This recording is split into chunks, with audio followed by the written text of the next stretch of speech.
Hola, buenas tardes a todos los participantes de este hermoso evento del primer Congreso de Literatura Infantil y Juvenil organizado por la UNSTA, al que realmente me complace participar, y les mando un gran afecto y les pido disculpas por no poder estar presente por razones ajenas a mi voluntad. Pero seguramente próximamente podré visitarlos personalmente y nos conoceremos. Voy a tratar de exponer hoy un tema que tiene mucha actualidad, que es la literatura infantil y la inteligencia artificial. Yo les aclaro de entrada que no soy una especialista en informática, estoy en este caso representando como presidente a la Academia de Literatura Infantil y Juvenil de la Argentina y represento a los investigadores que la componen, y también estoy en calidad de profesora especializada en literatura infantil y también como investigadora de los temas de este tópico, de esta especialidad. Bueno, en realidad quiero agradecer especialmente a todas las autoridades de la UNSTA que me dan esta oportunidad, al magíster Francisco José López Cruz, que es el rector, a Ricardo von Buren, que es el decano, al licenciado Fernando García, que es el director de la carrera de Comunicaciones, y a mi querida doctora Honoria Celaya de Nader, que pertenece al comité honorífico. Bueno, vamos al grano. ¿De qué se trata esto? Bueno, voy a hacer un contexto. Estamos en una época en la que nos sorprenden todas las posibilidades que tenemos como instrumentación. ¿Qué quiere decir esto? Hasta hace poco teníamos el instrumento de la informática, pero ahora ya pasamos, según los especialistas internacionales, a una era digital, digitalizada completamente. Por supuesto, ustedes comprenderán que yo soy absolutamente analógica, es decir, que me formé, estudié e investigo desde el punto de vista analógico, no digital, pero me valgo de los instrumentos de la digitalización, entre ellos la inteligencia artificial. Haciendo una salvedad muy simple, la inteligencia artificial, que desde hace unos meses podemos tener como posibilidad de consulta en Argentina, en otros países desde antes, pero para nosotros desde hace poco, ya estaba con nosotros, ya está presente con nosotros, ya la estamos usando, pero no específicamente como inteligencia artificial. Me refiero a que cuando yo consulto, o ustedes,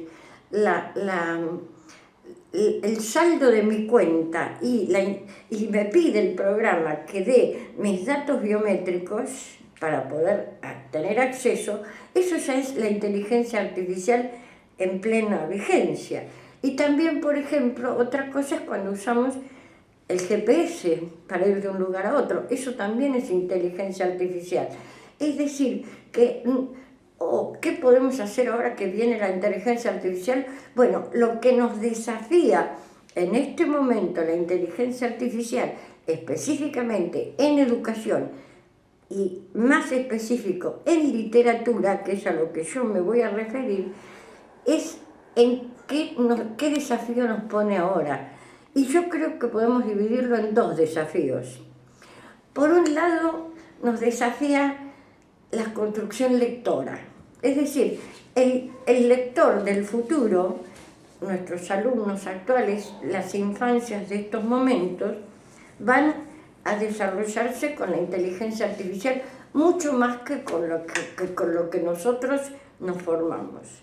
Eso lo tenemos que tomar en cuenta. Es decir, el lector, el desarrollo del lector. Todavía yo sé que hay muchos estudios en este momento internacionales que se dedican al estudio de esto y cómo está impactando esto en la literatura, en el lector, pero no me voy a referir específicamente a esos estudios porque lo va a hacer, por supuesto, luego de mí, la especialista prestigiosa, la licenciada Berta Bilbao, que se va a referir específicamente a todos esos estudios internacionales que ya ponen el foco en qué está pasando. Algo está pasando, algo se está transformando y a veces nos excede nuestra vida contemporánea, es decir, nuestro espacio de vida, porque los cambios son tan vertiginosos que no los podemos captar en el momento preciso. Es decir, que estamos en un interregno de periodo de cambio y de transformación. No sabemos bien para dónde va ni hacia dónde se va a dirigir, pero sí sabemos que está impactando, y sobre todo en nuestros niños y adolescentes. Bueno, eso es en general el panorama del contexto que puedo decir. Específicamente, la inteligencia artificial con respecto a la literatura, que es el tópico al que yo me voy a referir, yo traté de abordar este instrumento, por supuesto, actual, pidiéndole algo que es de mi conocimiento, de mi expertise, que es, yo le pedí a la inteligencia artificial que me hiciera un cuento para niños de 3 años. Le pedí, bueno, un cuento, y les fui más específica, le dije, bueno, que tenga un acontecimiento de lluvia y que tuviera de personaje a un osito. Bueno, perfecto, esos eran parámetros muy claros para poder indagarlo y que me diera una respuesta. Efectivamente me dio la respuesta. ¿Y qué surgió? Bueno, surgió exactamente esto que les voy a leer. Al que le puso de nombre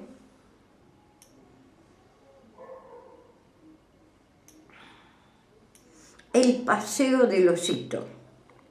Después lo voy a analizar desde el punto de vista de la especialización.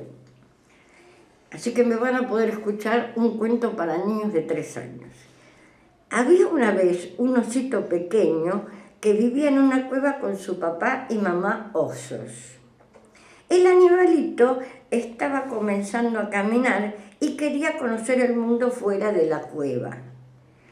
Cuando sus padres osos salieron a cazar, él se aventuró y salió por sí mismo. Allí se encontró con un montículo que parecía una piedra. Se acercó a mirarla y se llevó una sorpresa. Era un armadillo que le tiró un zarpazo. Quedó tirado hacia atrás del susto y mientras miraba hacia arriba, vio volar una mariposa que siguió sin comprender cómo hacía para volar tan rápido.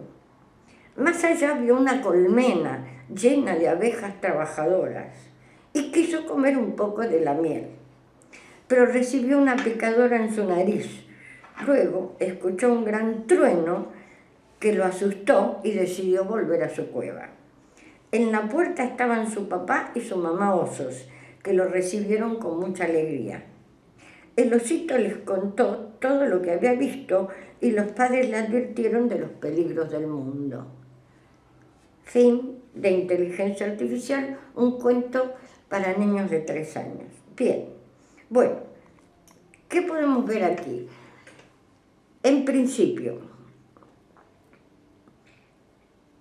este cuento, evidentemente por los circuitos de logaritmos y ecuaciones que hace la inteligencia artificial, lógicamente sabía las leyes de Ulrich para la estructura funcional del relato, sabía muy bien las características de la edad a la que va dirigido, porque realmente lo hace de una manera infantil.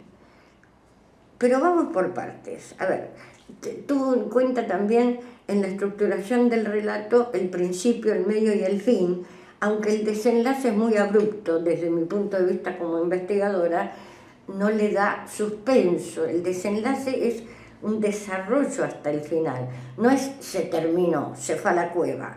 Bueno, no es la mejor riqueza de literatura que queremos para los niños pequeños.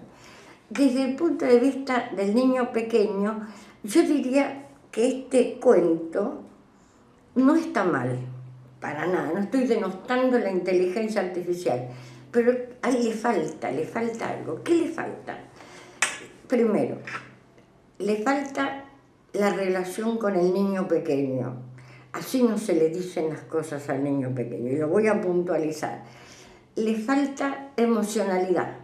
Tiene solo 3 adjetivos en todo el texto: abejas trabajadoras, pequeño osito, y dice también mucha alegría. Eso es todo lo que podemos sacar de emocionalidad del cuento, de sensaciones. Y para el niño pequeño son muy importantes y hay que transmitirlas de una manera mucho más afable y más directa para él, según mi punto de vista y mi experiencia con los niños pequeños. Cuando dice, había una vez, tiene fórmula de apertura, no le puso fórmula de cierre, que es otra de las leyes importantes para los cuentos para los más pequeños. Fórmula de apertura, fórmula de cierre, porque las cosas tienen que empezar y terminar. Y eso los enmarca en el mundo de la ficción. Eso es importante, como no son lectores a esta edad, porque no tienen la mecánica de la lectura por sí mismos, eso deviene más o menos alrededor de los 6-7 años, en algunas zonas a los 8, recién se independizan en ese momento de la mediación del adulto y ya eligen por sí mismos lo que quieren leer.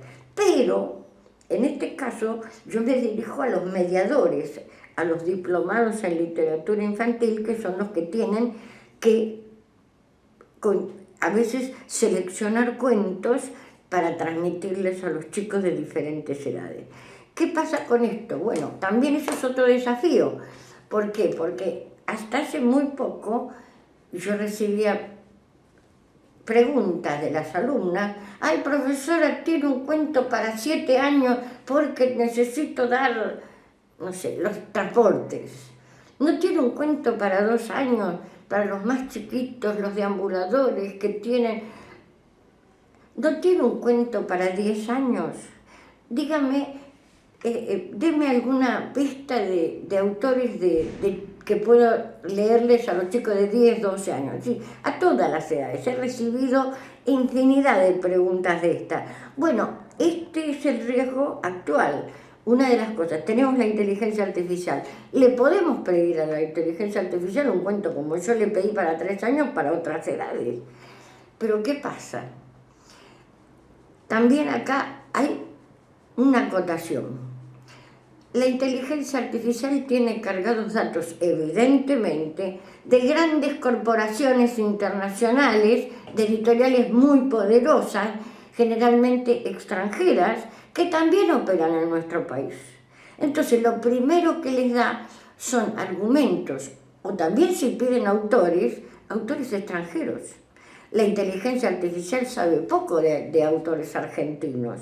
Por supuesto que los más reconocidos sí, pero por supuesto que hay otros, y muy buenos también, que no tienen la trascendencia internacional. Al menos hasta ahora es lo que he visto.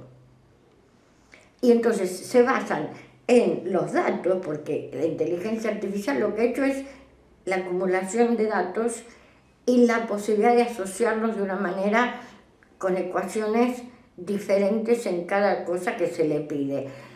Entonces los datos son los de las grandes corporaciones, y que vamos a tener siempre más influencia de lo extranjero en traducción, no siempre con buenas adaptaciones traductoras, como lo podemos ver en cualquier librería actual o en Feria del Libro, donde veo autores extranjeros que tienen muy buena impronta con el tema, muy buena estructuración del tema, pero a veces la traducción no es la mejor para los niños, para nuestros lectores actuales. Bueno, como les comenté con este ejemplo de este cuento que la inteligencia artificial hizo, la situación inicial está muy bien planteada, en eso no puedo decir nada. Había una vez un oso bebé, un pequeño osito que vivía en una cueva con su papá oso y su mamá osa. La estructuración de la situación inicial está muy bien planteada. Pero después dice, el animalito estaba comenzando a caminar.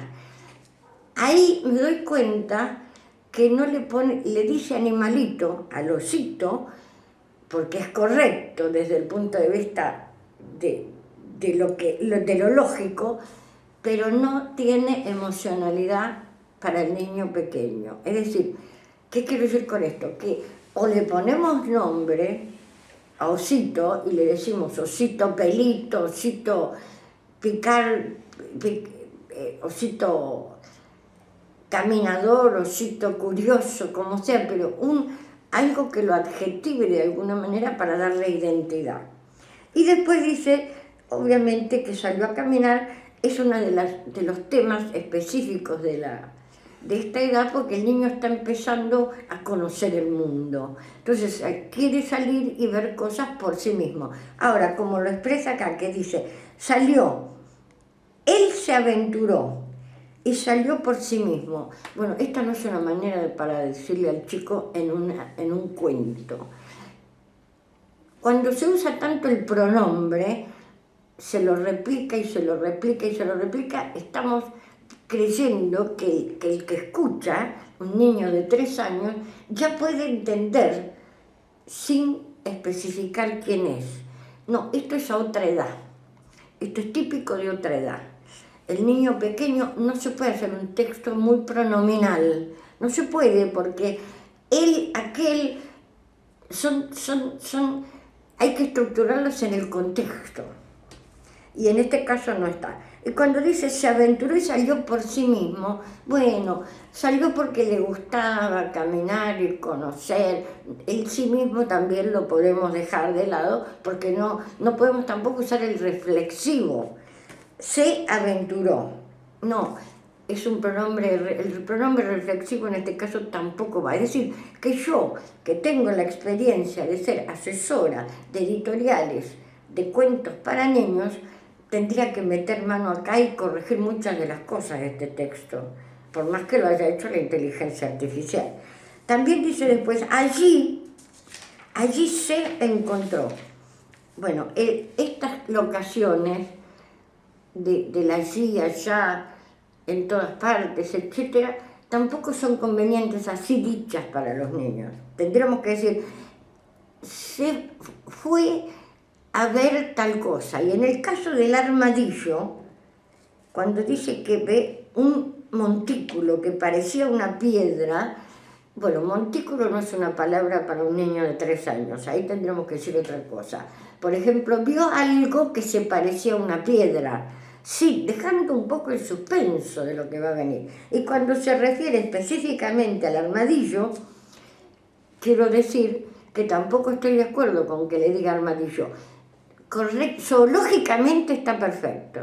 Pero ¿qué pasa? El armadillo es un animalito que nuestro propio monte jujeño y chaqueño sobre todo, tiene otro nombre mucho más simpático que es el tatucarreta, al que yo prefiero, aparte es nuestro contexto geográfico, histórico y zoográfico. ¿Qué pasa? Este armadillo le tiró un zarpazo. Bueno, esta no es una manera de decirle a un chico de 3 años, podemos decir que lo que parecía una piedra, de repente, con unas uñas largas, porque son terriblemente, son garras, que tienen uñas largas, le rasguñó la nariz. Otra manera más amable de hacer la situación dramática, si se quiere, para un niño de 3 años. Bueno, por otro lado dice, otra de las cosas, la palabra armadillo también en otras zonas puede llamarse peludo, como en la provincia de Buenos Aires. Es decir, depende también en dónde me ubico como mediadora. Si estoy en el monte chaqueño, le voy a decir tatucarreta. Si estoy en la pampa húmeda, le voy a decir peludo, como se le dice habitualmente en el campo a estos animalitos, aunque no son tan grandes.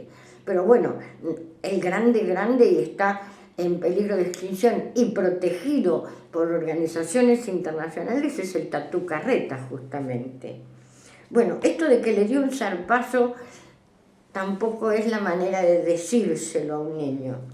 Después dice, quedó tirado hacia arriba del susto. Bueno, con un osito cayó panza arriba. Es la manera de decirle a un chico de 3 años, ¿cómo quedó para arriba? Bueno, quedó panza arriba con las patitas en el aire, siempre apoyándonos con el gesto y el ademán, que son los que complementan la lectura de mediación con un chico de 3 años. Me parece a mí. Eso es que quedó tirado para atrás del susto. ¿Y cómo se asustó? Y mientras tanto estaba mirando para arriba con sus patitas en el aire y vio pasar, una mariposa. Y se preguntó, ¿cómo hace para volar tan rápido? Claro, porque está conociendo el mundo, él no sabía, pero esta es una manera distinta y ¿qué es? Además es afectiva. Entonces, al ser afectiva, que es el problema de la inteligencia artificial, no conoce, no tiene afecto, no puede describir sensaciones, no puede, porque además cuando se le pregunta algo de sensaciones, que también lo hice, pero con respecto a muchachos ya de la edad secundaria que tengo como alumnos, ahí hace agua la inteligencia artificial, porque inclusive en un momento nos dijo, yo no estoy programada para esto, cuando le preguntamos de sensaciones. Evidentemente está programada para algo, sobre todo para las ciencias duras, pero continúo con osito para terminar. Bueno, esto, lo mismo, otra circunstancia del lugar, más allá.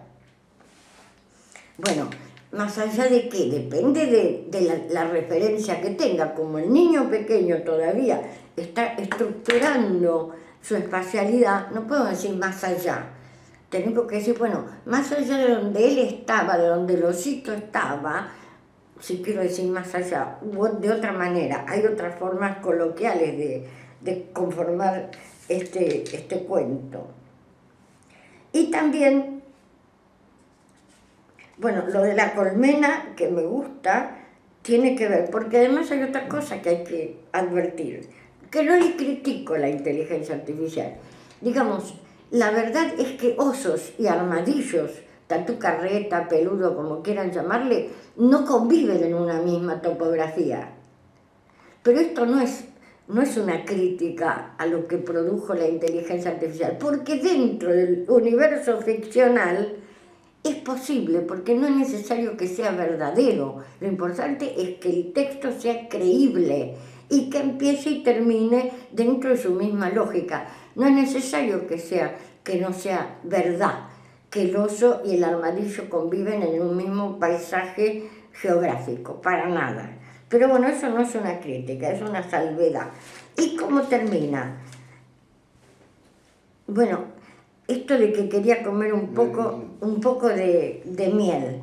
Bueno, es posible. Lo mismo que la parte que dice que le picó en plena nariz. Bueno, le dolió mucho, sintió un pinchazo, es otra manera de decir las cosas. Bueno, y lo mismo termina sin cierre de fórmula, porque el desenlace no está desarrollado. El oso bebé les contó lo que había visto. Bueno, tampoco hizo ningún diálogo. Podría introducirse ahí un pequeño diálogo entre mamá, el osito, papá y osito, mucho más afectivo que decir que les contó. Bueno, estos serían los tips que tengo para señalar las diferencias que hay con respecto a un cuento hecho por un autor que tiene relación con los niños y sabe cómo dirigirse a ellos de una manera más amable y de una manera más literaria también. Porque yo diría que esto es un cuento seco, es decir, es lo que tiene que ser. Está estructurado. Tiene principio, fin, tiene todo lo que tiene que tener. Está la ley del 3, la tomó en cuenta, 3 cosas son con las que el osito se tiene como obstáculo: el armadillo, la mariposa y las abejas. Perfecto, ahí mantuvo la ley del 3, que ya viene de lo folclórico. Seguramente está cargada la inteligencia artificial con la simbología de de las funciones de prop, seguramente, que son siempre de a tres, como en los cuentos folclóricos. Bueno, pero esto es como para ver cómo opera, cómo las ecuaciones y los circuitos de la inteligencia artificial estructuran. Pero claro, cuando le pedimos algo emocional, la inteligencia artificial no lo puede hacer. No puede hacerlo y directamente es honesta, dice no estoy programada para eso. ¿Qué me pasó en la secundaria con los muchachos que tenían que dar pruebas de bodas de sangre? Una de las 3 obras teatrales de Federico García Lorca en su trilogía, que son fantásticas, maravillosas, Yerma, La casa de Bernal Alba, y la profesora esta en especial pidió bodas de sangre. Claro, boda de sangre es sumamente pasional, desde las entrañas, es una boda sangrienta que termina, por supuesto, con asesinatos, que además está hecha, es una muchacha que está impelida por su padre para que se case con uno del pueblo, en una zona sumamente rural, en la porque esa era la manera de hacer una ascendencia, ir a una movilidad ascendente, en un proceso económico, y por conveniencia le pide a la hija que se case con ese. Pero ¿qué pasa? Ella tenía su corazón y su pasión con otro muchacho, Leonardo, que es una maravilla de personaje, estructurado por Lorca, que es un pasional total y que además la rapta el día de su boda. Por eso son bodas de sangre, en un caballo, con una imagen maravillosa, con esos versos de Lorca, porque además tiene partes verseadas, con esos versos de Lorca que son tan diamantinos, tan geniales. Ahora, cuando lo leímos con el alumno, Bodas de Sangre, perfecto, la profesora, ¿qué pedía? Le pedía que explicaran las sensaciones y los sentimientos que habían llevado tanto al novio, a la novia, como al amante, a hacer estas acciones que se desarrollaban en la obra de teatro. ¿Y qué pasó? La inteligencia artificial dijo, no estoy preparada para eso. ¿Por qué? Porque no puede hablar de sentimientos. Esto lo tenemos que tener claro, porque la afectividad con los niños y la literatura infantil en general se basa en la relación afectiva que tenemos con ellos. Tiene que ser uno de los pilares. Por eso lo advierto. Yo no estoy diciendo que no se use. Yo la uso como instrumento. Me puede enseñar muchísimas cosas, seguro. Pero no es esto. Yo creo que además tiene otro riesgo. Esto lo pueden usar las editoriales, desechando completamente a los autores que vivimos de la literatura que hacemos. Sin embargo, y además pueden salir todo tipo de textos nuevos organizados por la inteligencia artificial. De esa manera no pagan derecho de autor, en fin, una serie de consecuencias económicas que sería largo de explicar en esta oportunidad.